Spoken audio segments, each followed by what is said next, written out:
So Rich Strike will not be in this year's Preakness Stakes, which means we will not have a Triple Crown winner this year. And you know what? That's fine. The owners and trainers of Rich Strike definitely know him better than, well, any of us. I mean, they knew that Rich Strike deserved to be in the Kentucky Derby before any of us. And then they made us all look like fools by surprising us at 80-1. So if they didn't feel like he was going to win the Preakness Stakes, then he probably wasn't going to win the Preakness Stakes. And if you consider that Rich Strike prefers longer distance races, the Preakness Stakes feels like a complete waste of time. Why would you run a horse that prefers longer distances in a race that is both shorter than the Kentucky Derby and also only 2 weeks after his biggest victory, when instead he could rest up for a race that fits him way better and just avoid that middle race entirely? It seems like the Preakness Stakes would only serve to tire out Rich Strike before the race they actually consider important, the Belmont. So I think it's wise that they chose to skip it when they have different priorities than most trainers. In the meantime, we still got 9 horses who showed up to this year's Preakness, including the Derby runner-up and the Kentucky Oaks winner, so we still got something interesting to see. So without further ado, here is the 2022 Preakness Picks and Analysis. First up, number 1, Simplification, who I have certainly gained a lot more respect for because of his 4th in the Kentucky Derby. He definitely proved me wrong in the sense that he can do good at almost any track, so the Preakness should serve as possibly his big opportunity to really step it up. His versatility will certainly help him because he could go to the lead considering there aren't too many frontrunners, just early voting and possibly Fenwick to worry about, so he could try going to the lead, or he could just stalk like he did in the Kentucky Derby. Either one seems to suit him just fine. He fits the general archetype that horses like Shackleford, Oxbow, and War Will have perpetuated in Preakness winners. Not winning the Kentucky Derby isn't a death sentence for not winning the Preakness. But there is also the archetype of Preakness new shooters winning the Preakness Stakes, such as in the case of Cloud Computing, and most recently, Rombauer, and the horse that fits this perfectly is Creative Minister. Now, not running in a stakes race is definitely a historical detriment for Creative Minister, but he has the same sort of late-closing kick that Rombauer has. All 3 of his races definitely have a similar pattern, where he swoops up on the outside and passes whoever's in his way. Well, almost. He did come up short in his very first race, but besides that, he has been able to swoop up and defeat every single horse that has gotten in his way. So if there's any horse that's going to be flying late to make a splash, it is going to be Creative Minister. So I will definitely be watching for him down that home stretch, seeing if he's going to come home and do something late. Next we got Fenwick, who some people suggested might be a bit of a pace setter because he won his only career race, Gate to Wire. However, his other 5 races, he wasn't even close to the lead, so I feel like he'll probably be outcompeted for it by early voting and maybe even Epicenter and Simplification. I don't think he's going to be responsible for a lot of the speed. There's one other Preakness news shooter that I think might be responsible for that is not early voting. So with that all said, and considering that Preakness is a very chalky Triple Crown race, I mean the biggest upset to come from the Preakness was Master Derby, and he was like 23-1, which is not even close to the biggest upsets in the Belmont and the Kentucky Derby.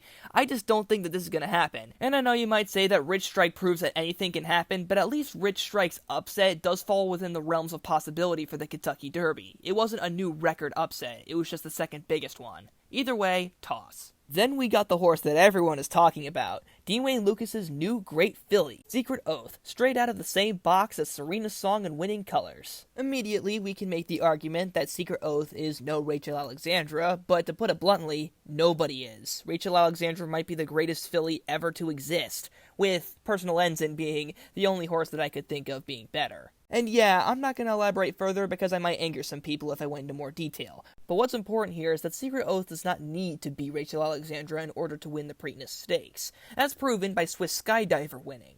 Just like Swiss Skydiver, Secret Oath lost her first attempt at beating the boys. Swiss Skydiver was second in the Bluegrass, Secret Oath was third in the Arkansas Derby. Even Kentucky Derby winner Genuine Risk settled for third in the Wood Memorial before winning her Faithful Derby. So losing a race to the boys already is not a death sentence for Secret Oath. As well as that, this Preakness field is honestly not the strongest in history. She'll mainly just have to worry about Simplification and Epicenter. The rest of the field she could pretty easily beat. Then we got the Speed, early voting, who I originally covered in my Derby Profile series, but he decided to aim for this race, which seems like Chad Brown's thing because he did win the Preakness Stakes with Cloud Computing, and then tried doing the exact same thing with Crowded Trade. However, this time around, he actually has a horse who won the Wither Stakes, rather than just finishing second, like Cloud Computing and Crowded Trade did. So maybe that'll help. More importantly, early voting is the main big frontrunner in this race. Epicenter and Simplification can go to the front, but no other horse in this field has been a sole frontrunner in stakes company the same way early voting has. Now, he's definitely not nearly as fast as Classic Causeway or Summer is Tomorrow, which may be one reason why Rich Strike didn't run the Preakness, won't get that same pace meltdown, but he definitely does have good early speed, as shown in the Wood Memorial. So expect him up front either being chased by, or maybe even being passed, by Epicenter or Simplification, depending on what they choose to do. Next we got Happy Jack, a horse that I've never really been very kind to on this show, and with his 14th in the Kentucky Derby, he hasn't exactly proven me wrong in that sentiment just yet, so for now I'm just gonna go with what I've always done with him, and toss him. And then we have the other new shooter with front-running speed, Armagnac. A lot of people were talking about Fenwick, but not many people realized that Armagnac won 2 of his races going to the lead, and the main races where he lost was when he was being outran by horses like Messier and Taba, and honestly, he kinda looks like a discount Messier. He has the same color, silks, he's just not nearly as popular as Messier because, well, to put it bluntly, he's not nearly as good, which is why he's running in the Preakness instead of the Kentucky Derby, and Messier is gonna regroup somewhere else. So while I don't think he necessarily has a huge chance to win in this Preakness Stakes, I feel it's important to mention that he is definitely going to try and go to the lead alongside early voting and the other guys, and I haven't really seen enough people mention that, or maybe I just haven't looked hard enough. And next we have the most obvious choice for this year's Preakness Stakes, Epicenter. He gave us a winning performance in the Kentucky Derby. The only thing that stopped him was a masterful ride and some horse racing luck. And you gotta pity Steve Asmussen. He's won the Preakness Stakes with Curlin, Rachel Alexandra, and if he does it with Epicenter, well, that's gonna be even more mildly infuriating because he's won everything except the Kentucky Derby. But if he does win this, it's not going to be very surprising. I mean, he finished second in the Kentucky Derby, just 3/4 of a length behind the winner. He could definitely have another good one in him. And honestly, I can't wait to see what he does later this season, because he definitely seems like a major player for Horse of the Year at the very moment if he keeps this up.